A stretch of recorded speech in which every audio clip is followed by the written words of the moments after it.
Saudações a todos e a todas. Pessoal, hoje eu vou dar início ao curso de Fisicoquímica, abordando somente a cinética química. Então, a partir desse momento, nós vamos nos preocupar com um dos fatores que influenciam a velocidade da reação. E a gente sempre vai buscar entender como que essa velocidade da reação se comporta em relação ao tempo, né? Então, do mesmo jeito que um carro tem a sua velocidade expressa pelo deslocamento que ele faz em relação ao tempo, na química, para que a gente entenda e saiba qual é a velocidade de uma reação, a gente precisa avaliar o quanto de um determinado reagente foi consumido em um determinado tempo. O mesmo vai ser válido para os produtos. Quanto de produto eu consigo gerar por uma certa quantidade de tempo? Isso vai me dar o indicativo da velocidade com que a reação se propaga. Vai me dar um indicativo de, por exemplo, saber quanto que é consumido de um reagente e também vai me fornecer o quanto de produto que essa reação me gera. Beleza? Notem que pela primeira vez a gente está falando em tempo, pelo menos eu estou falando aqui, né? Mas alguns de vocês já foram meus alunos no semestre passado, onde nós vimos termodinâmica, principalmente no curso de Fisicoquímica 1. E aí, quando nós estávamos na termodinâmica, eu comentava muito sobre energia, né?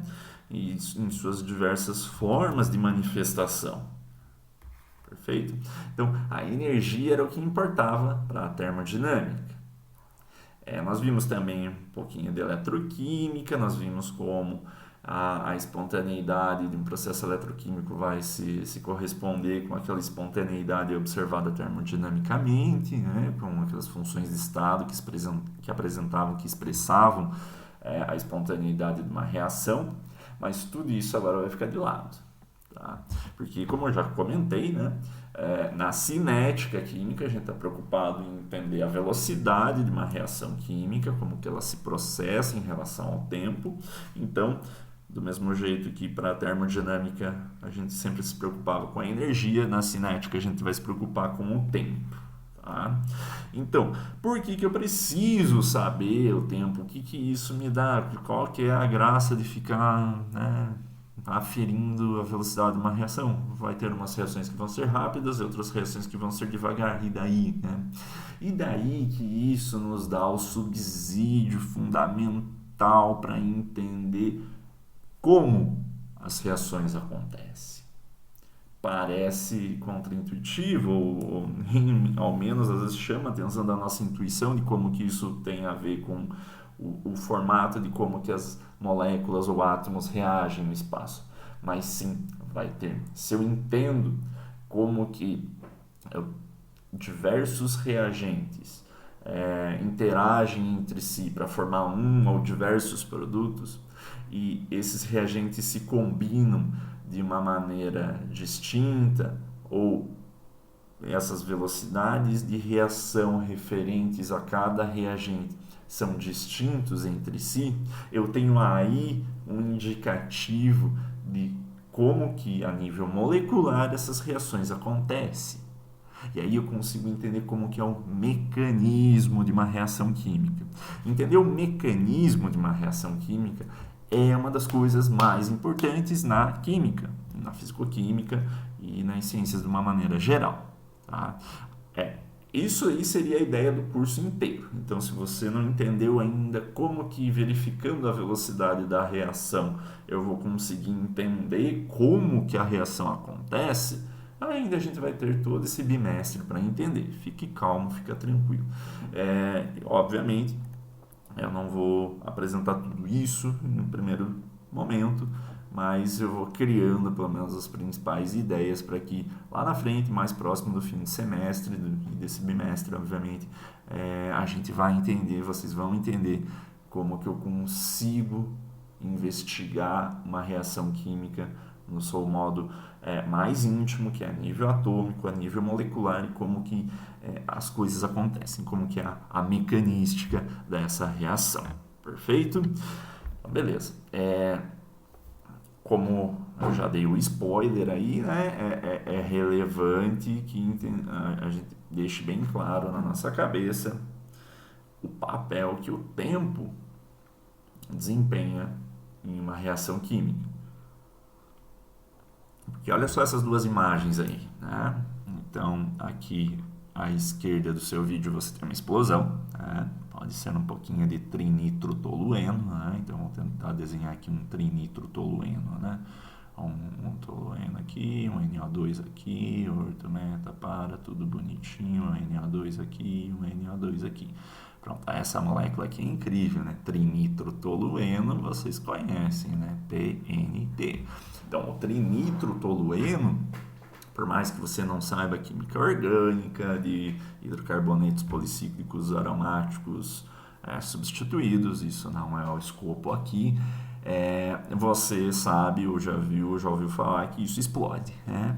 Isso explode, porque essa molécula aqui que eu desenhei ficou meio feinho, deixa eu colocar uma outra cor para não confundir com o azul aqui do slide. Essa molécula aqui que eu desenhei, ela sofre um processo de oxidação, né? Você já sabe o que é uma oxidação, uma perda de elétrons. Então, esse processo de oxidação gera energia, né? É uma reação bem exotérmica e isso resulta no fenômeno que nós conhecemos como explosão. À direita do teu vídeo tem um pedacinho, pelo menos a parte frontal do Titanic, um famoso navio que foi construído aí no início do século passado e que afundou na primeira viagem. Essa imagem é do fundo do mar, né? Você consegue perceber ali tá, o Titanic no fundo do mar. E se eu não me engano, eu acho que ele só vai ficar ali ainda mais por uns 50 anos. Ele já deve estar quase um século, acho que mais uns 50 anos, e não quero dizer que vão resgatar o Titanic do fundo do mar, simplesmente ele vai terminar, né? O processo de corrosão da estrutura metálica vai levar ele embora, né? Vai solubilizar ali no oceano. Então, um processo de corrosão, né? Se eu pensar de maneira rudimentar, eu comentava bastante isso sobre isso na eletroquímica, né? No semestre passado. Um processo de corrosão também é um processo de oxidação, né? O ferro ali, não é só ferro, é a estrutura ali, mas vamos arredondar aqui para ferro, né? Para ficar mais fácil a analogia. Esse ferro sofre uma oxidação, é óxido de ferro ali, a ferrugem conhecida, né?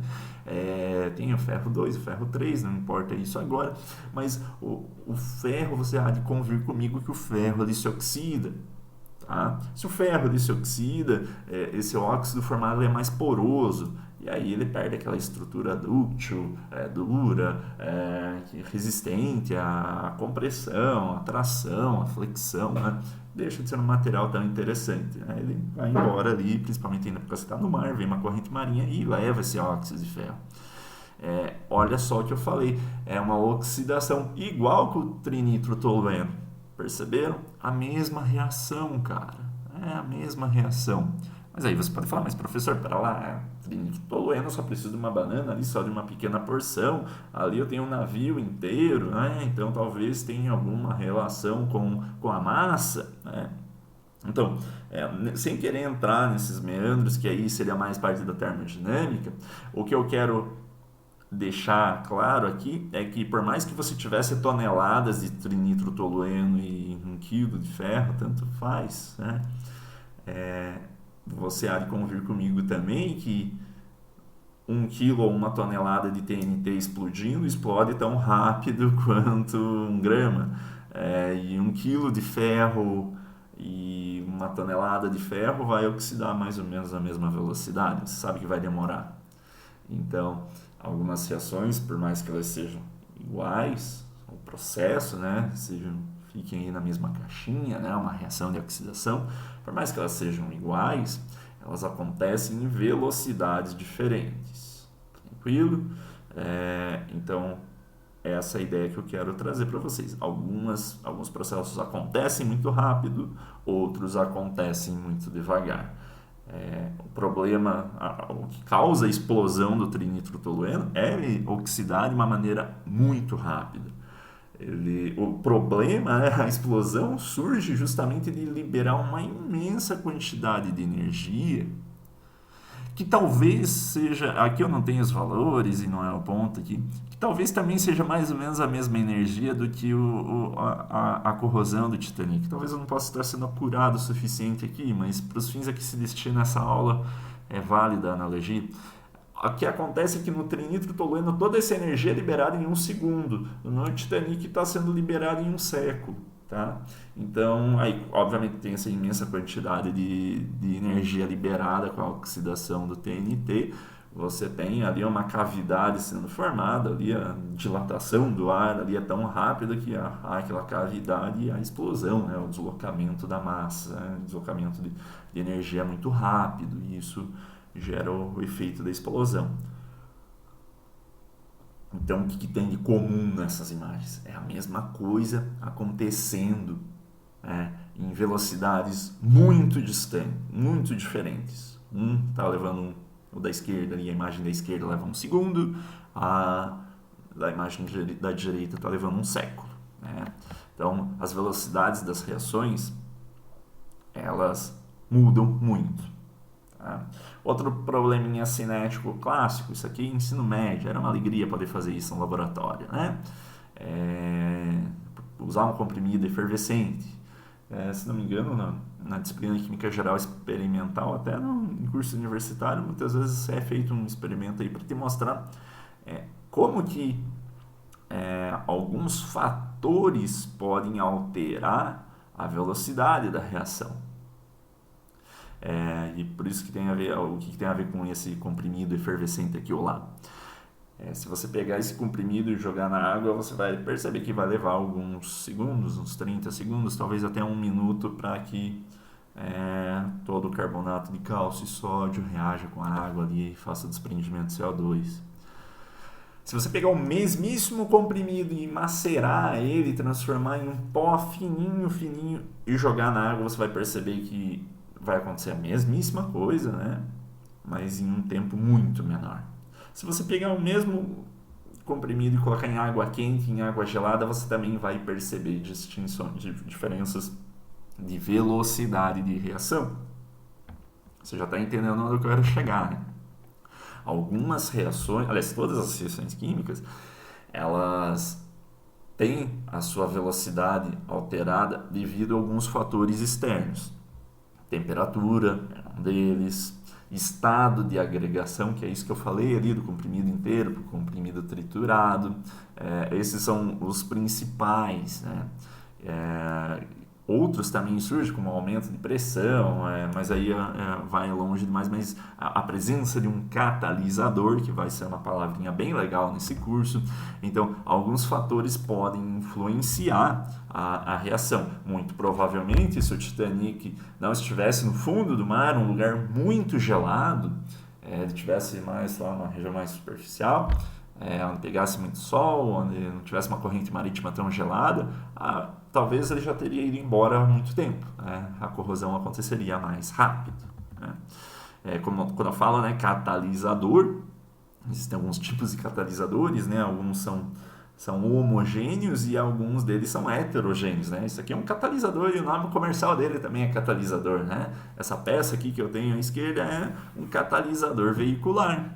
É um aparato que é colocado na saída do cano de escapamento dos automóveis, e você pode perceber que quase todos eles têm. E aqui até tem um corte transversal de um deles que mostra uma tela, né? Uma tela de alumina, onde é empregado ali zircônio, titânio, um pouquinho de titânio, já falei, né? Zircônio, talvez um pouco de neodímio. Dependendo do tipo de catalisador, alguns deles levam sério, que são terras raras, são elementos de transição, são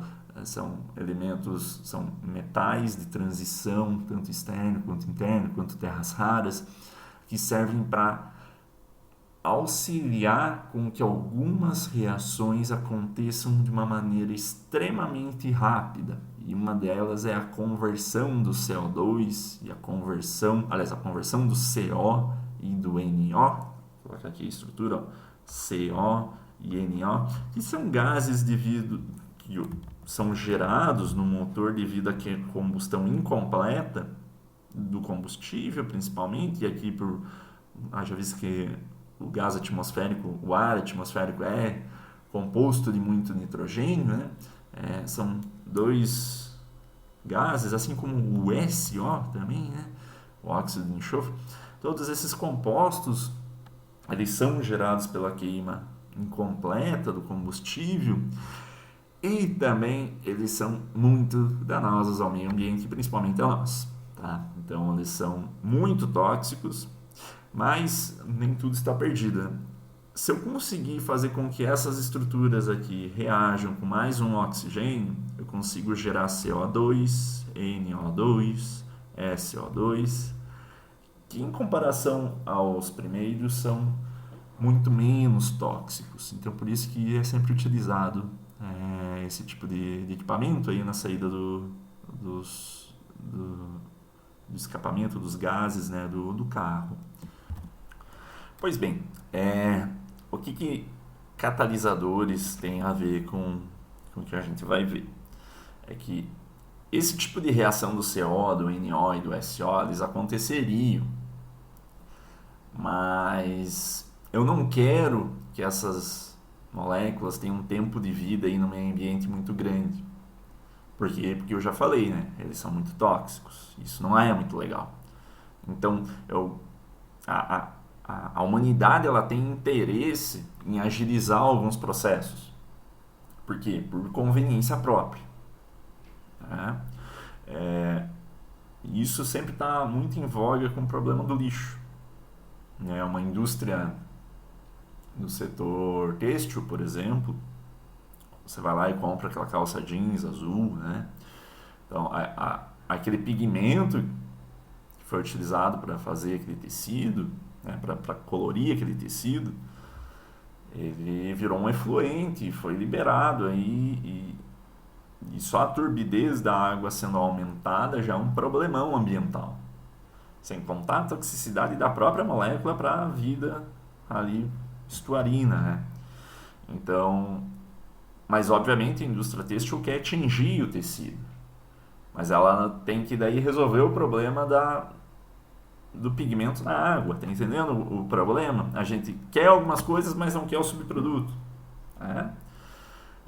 Então, muitas vezes auxiliar com que um processo aconteça de uma maneira mais rápida é algo interessante. Obviamente, uma empresa, como eu falei, têxtil, ela vai precisar de muita água para ter que fazer todo esse processo e aí muitas das vezes ela não pode, não deveria, mas às vezes ela dá um jeito, mas ela não pode jogar aquele resíduo num corpo hídrico qualquer.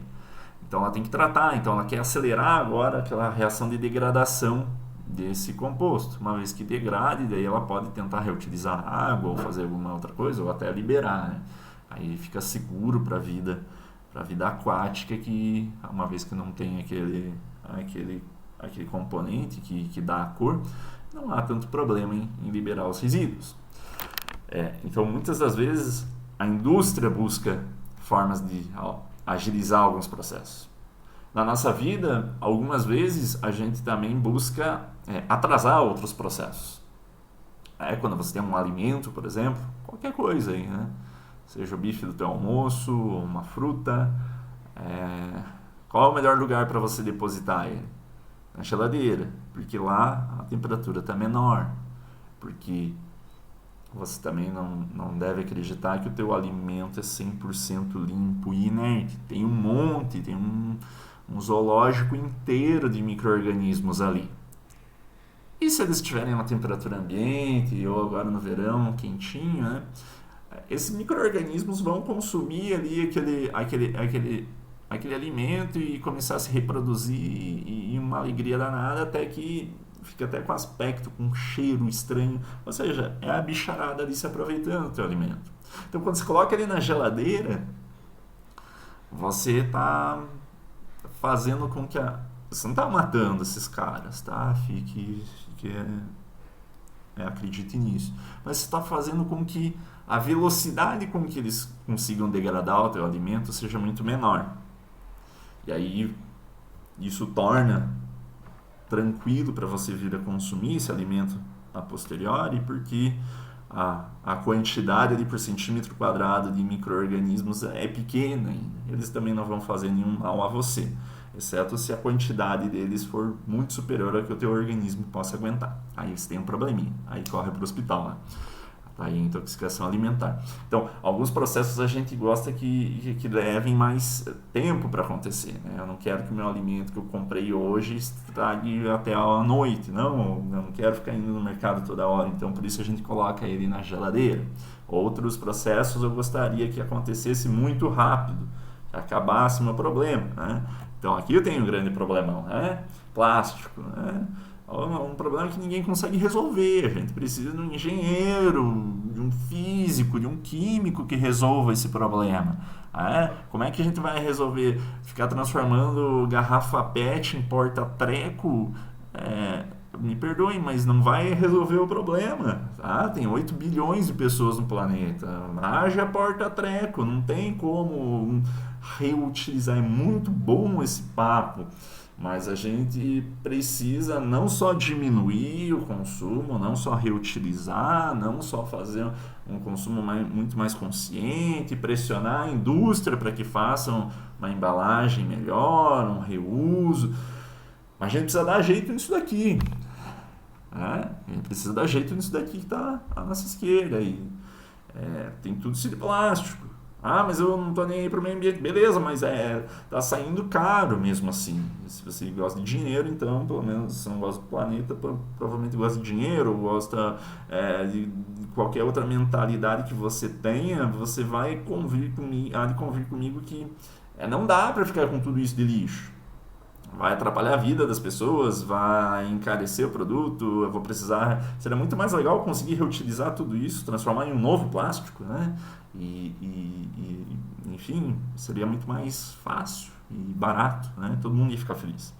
Então, e por que a gente não consegue degradar isso? Na verdade, está degradando aí nessa pilha aí que você está vendo, isso aí é uma imagem que eu peguei de um mar de lixo, né? Uma onda isso, na verdade. Está se degradando, só que vai levar mais uns séculos para se degradar, vai levar muito tempo. Por mais que a gente não consiga reutilizar, se pelo menos a gente conseguisse destruir isso, que não gerasse nenhum outro subproduto que não fosse muito legal, né? Mas se fosse subproduto inerte, beleza, também seria legal, só destruir isso para uma questão de limpeza seria interessante, mas ainda não temos, ou não a uma escala industrial, ou não a uma escala que supere a quantidade que está sendo gerada, né? Então nós temos problemas com isso, que precisamos de pessoas que saibam resolver isso. E isso é escopo da cinética para ser resolvido, né? Então aqui também tem mais um probleminha cinético, né? Vocês não sei se já perceberam, mas alguns frascos, a água oxigenada é o mais clássico, né? Água sanitária também é o mais clássico, né? Peróxido de hidrogênio aqui na água oxigenada, e a água sanitária é o hipoclorito de sódio, né? Também pode perceber, são sempre frascos opacos, não à toa. Esses frascos opacos é justamente para que um outro fator externo não auxilie ou não aumente a velocidade da reação, que é a luz, né? Então, a luz, assim como a temperatura, assim como a pressão, assim como o grau de associação da matéria, a luz ela também desempenha um papel importante na degradação de alguns compostos, tá? Então, existem já hoje, por exemplo, iniciativas que tentam utilizar a luz de determinadas cores para fazer quebras de ligações químicas específicas, principalmente para a degradação, por exemplo, de medicamentos, que é outro problema que a gente tem, né? Antibióticos, anti-inflamatórios, alguns analgésicos, alguns esteroides, né? Hormônios, eu quero dizer, né? São moléculas que, quando a gente pede de maneira, consome, advindas de maneira excêntrica ao nosso corpo, né? Não os que são produzidos por nós, mas que a gente consome como medicamentos, eles formam o que os engenheiros ambientais denominam de POPs, né? Poluentes orgânicos persistentes. Vai para o esgoto é tratado, mas o tratamento da água, o tratamento do esgoto bruto, ele não resolve alguns problemas, como é esse caso dos POPs, dos poluentes orgânicos persistentes. Como eu falei ali, os antibióticos, os analgésicos, alguns esteroides, que são hormônios, né? O FSH, LSH, progesterona, estrogênio, são exemplos aí muito utilizados, né, de esteroides. Então, alguém precisa dar jeito nisso, por causa que quando esses poluentes orgânicos ficam nos corpos hídricos, essa água, logo mais, logo menos, alguém vai voltar a consumir, por mais que tenha sido tratada, por mais que a companhia de águas ali da cidade ou da região tenha o estado da arte para fazer o tratamento de esgoto, esse esgoto daí se torna uma água potável, essa água potável volta para as pessoas e elas por tabela voltam a consumir esses poluentes, então isso também não é legal, tá? Então, um outro problema cinético, né? Assim como eu tinha comentado da geladeira e dos alimentos, né? Provavelmente você já deve ter visto essa imagem, né? Frascos de shampoo, perfume, cremes principalmente, né? Você sempre vê isso, alguém sabe que deve ser 12 meses, né? Tá em inglês ali, mas a tradução fica igual, né? Então, isso aqui é indicativo que para esse creme específico, ele suporta, após a abertura, ficar 12 meses. Então, uma cinética lenta, né? Bem lenta, pelo menos até o consumo acontecer. Se você pegar um medicamento, você vai perceber também que existe sempre algum prazo de validade. Alguns deles são extremamente rápidos, outros não, né? Então, produtos de origem cosmética aí tem um tempo e muitas vezes ainda é verificado o tempo de duração, o shelf life desse produto, né? Tanto quando ele fica fechado ali na prateleira e depois de aberto, e também é feito ensaios cinéticos para saber se no ambiente onde ele fica, ou seja, geralmente um banheiro onde tem muito vapor, tem muita água, tem muito calor, em quanto tempo ele consegue ficar por ali. Então, mais um tipo de situação cotidiana que é investigada pela cinética química. E o último deles aqui, que também vale lembrar, eu gostaria de falar que isso aqui já está desatualizado, eu já tomei aqui a segunda dose também, a dose de reforço também já foi feita, né? Isso aqui é do ano passado, eu deixei isso aqui nos slides, ainda ficou meio antiguinho, mas eu confirmo que eu tomei todas as doses, né? É a minha caderneta de vacinação, a minha carteirinha de vacinação, aqui em específico da Covid-19. Por que a gente tem que tomar a segunda dose, porque outras são só uma dose, porque agora está tendo uma dose de reforço, né? Porque o medicamento, ele também tem um tempo de vida dentro do nosso corpo que pode ser maior ou menor. No caso, isso não é um medicamento, exato, é uma vacina, tem toda uma outra ideia. E muitas das vezes existem mais de uma dose, como é o caso aqui da segunda, terceira dose, para estender também o período onde a pessoa fica imunizada, né? Existe um pico de imunização ali, que pelo menos essa vacina que eu tomei era 21 dias, depois que eu tomei a segunda dose eu estava no ápice da imunidade, e aí essa imunidade vai caindo assintoticamente. Então, tanto da primeira dose eu tenho esse pico a 21 dias, depois vai caindo, então se eu tomo a segunda dose esse pico volta a subir, e aí eu tenho mais um grande tempo ali com uma imunidade bem alta, e isso me é interessante, né? Então, nem todas as vacinas são assim, já percebeu? Tem muitas delas que você toma uma na vida, né? Então, porque, por acaso, para aquele patógeno em específico, ele não vai ali mutar tão rápido, muito provavelmente ele está sofrendo mutação, só que o tempo de mutação dele é muito mais lento do que o tempo da mutação da gripe, que todo ano tem que tomar uma, né? Eu pelo menos sempre vacinava contra a gripe também. E todo ano tem um novo tipo correndo aí, por causa que a velocidade de mutação aí de um vírus é muito maior do que a outra. Um problema cinético, novamente, né?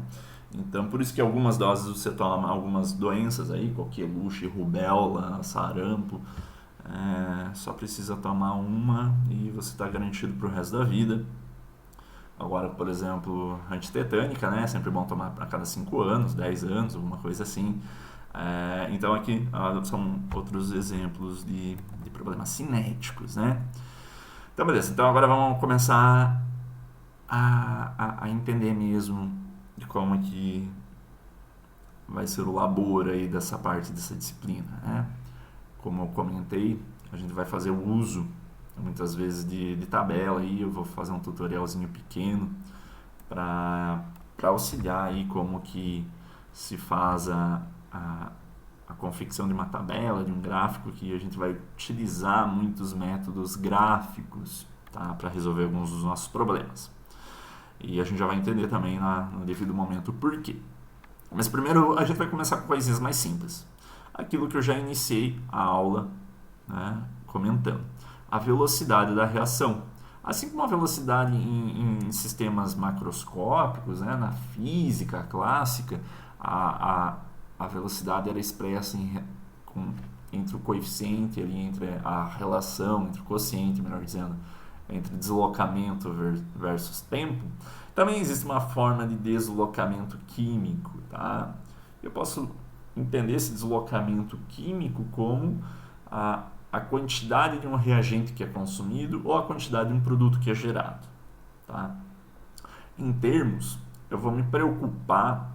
práticos, eu vou me preocupar com a concentração, tá?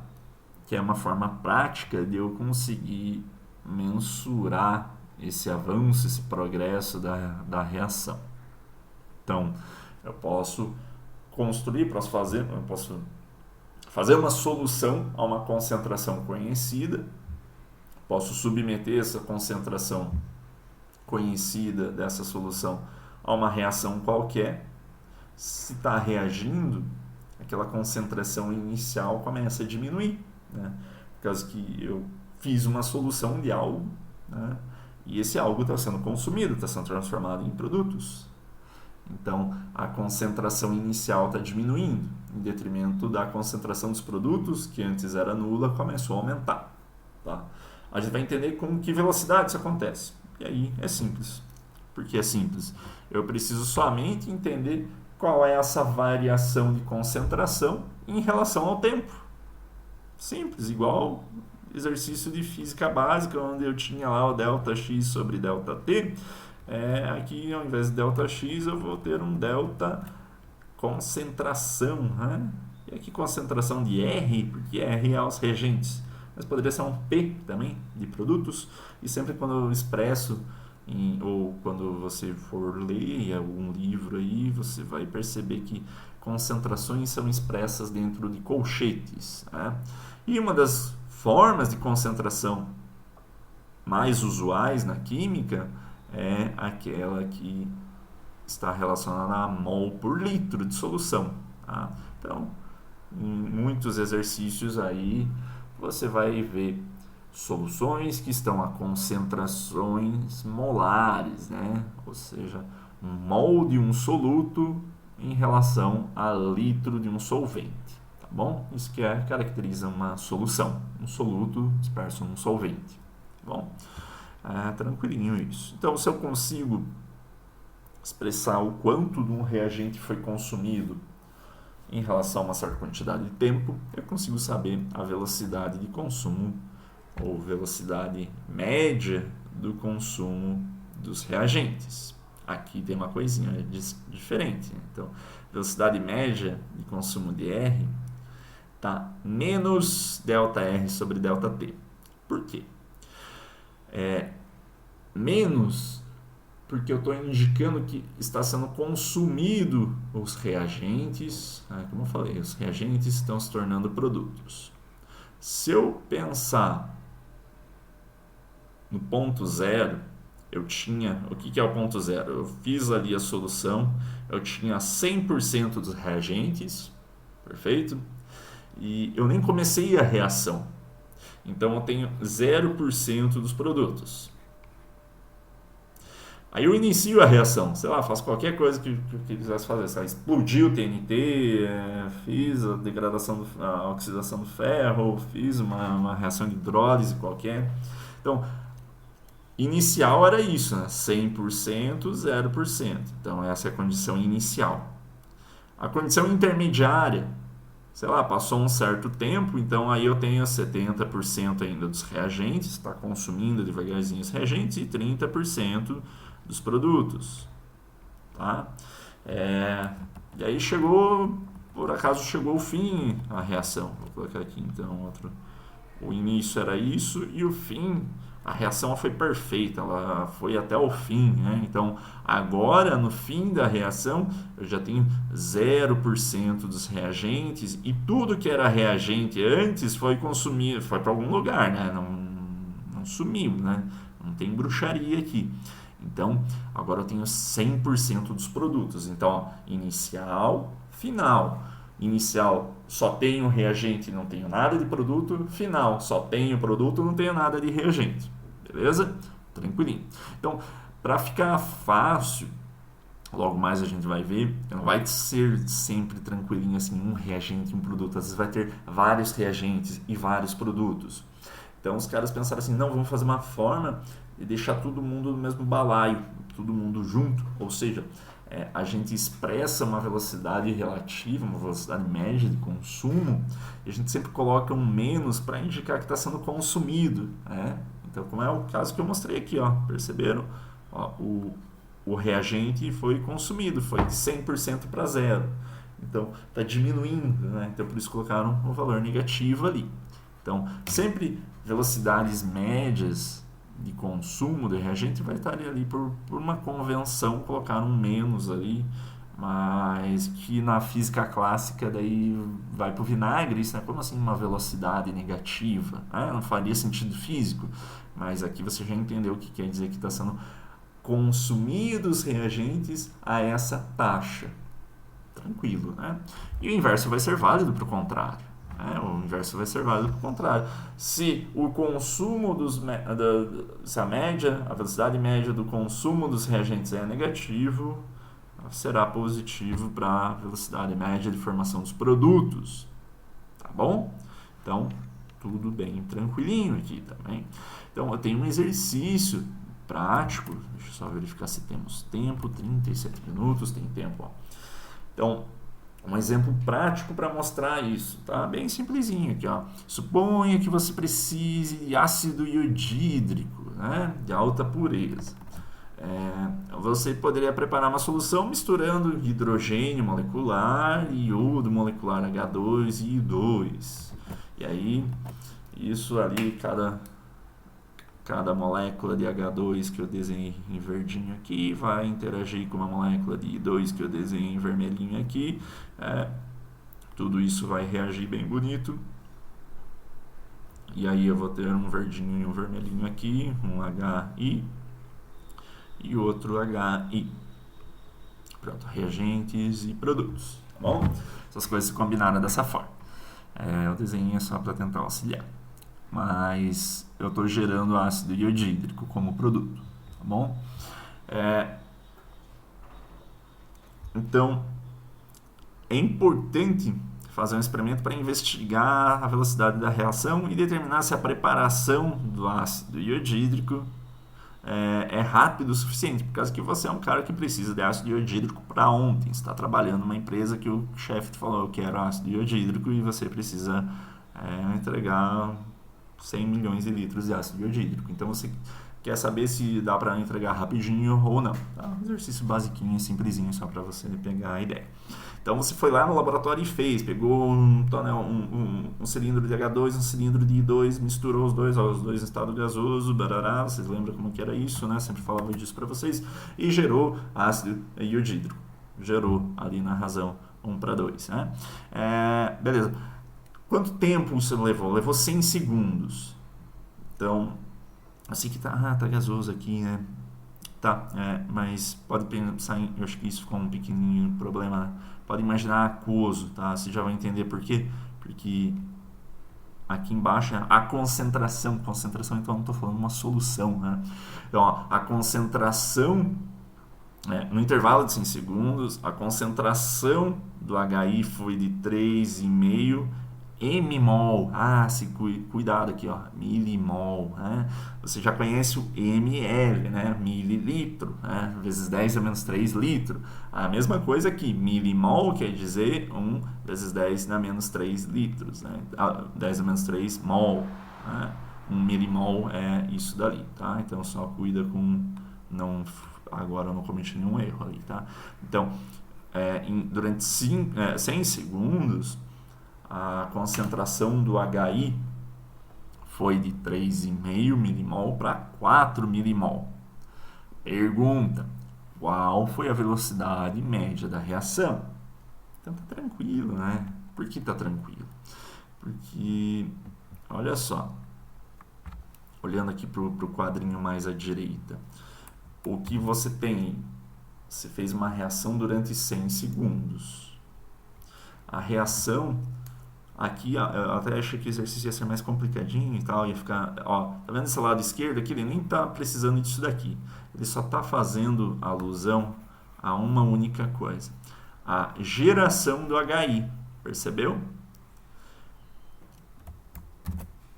Então, ó, o que é importante aqui é isso: a geração do HI. Ó, foi de 3,5 para 4 milimol por litro. Não esquece as unidades de medida, por favor, tá? E teve essa variação de concentração em 100 segundos. Olha para cá, né? Então, variação da concentração dos produtos, produto final menos inicial, sobre variação de tempo. Aí fica tudo tranquilo. Então, final, 4 milimol de HI por litro. Inicial, então, final, menos 3,5 milimol de HI por litro. Divide isso por 100 segundos e não esquece de colocar as unidades de medida. Então, aqui eu deixei dessa forma. Obviamente, só faz rapidinho a tua calculadora, você já vai perceber que vai chegar a 5 vezes 10 dá menos 3 milimol. Cuidado também, eu vou ser mais criterioso nesse bimestre do que eu fui. Olha a dica aí. Eu vou ser mais criterioso ainda, porque não dá para o aluno sair sem colocar as unidades de medida. Eu sempre fazia essa piadinha. Saiu o resultado 5 vezes 10 a menos 3, o que? Abacaxi por quilômetro cúbico? Não, né? Tem as unidades de medida. E por que é importante você já construir o cálculo com as unidades de medida? E aqui o valor numérico deu 5 vezes 10 a menos 3, mas aqui em nenhum momento eu deixei de lado milimol de HI vezes litro na menos 1 vezes segundo na menos 1. Estava dividindo por segunda, né? Então foi segundo na menos 1 para tudo ficar na mesma linha bonitinho. Mas olha o que acontece aqui, que vem aqui, micromol, né? Porque milimol já é 10 na menos 3. Isso é uma barbada, isso é tranquilo para vocês, né? Mas eu tô avisando aí só para não ter nenhum tipo de falta de comunicação. Então, 10 na menos 3 com 10 na menos 3, 10 na menos 6, que é micro. Na prova eu vou dar mili é menos 3, micro é menos 6, nano é menos 9, pico é menos 12, iota, capa, todos os... Isso aí é tranquilo, tá? Você não precisa decorar. Mas só para você não ficar pensando como é que o cara pegou isso daqui e transformou nisso. Porque é simples. Mili é 10 a menos 3, e 10 a menos 3, e 10 a menos 3 é 10 a menos 6, que é igual ao micro. Então, pronto, acabou. Era esse exercício. Você já sabe calcular a velocidade média de formação de um produto. Ou mesmo seria para a velocidade média de consumo de um dos reagentes. Tranquilinho. Até o próximo vídeo, pessoal. Até mais.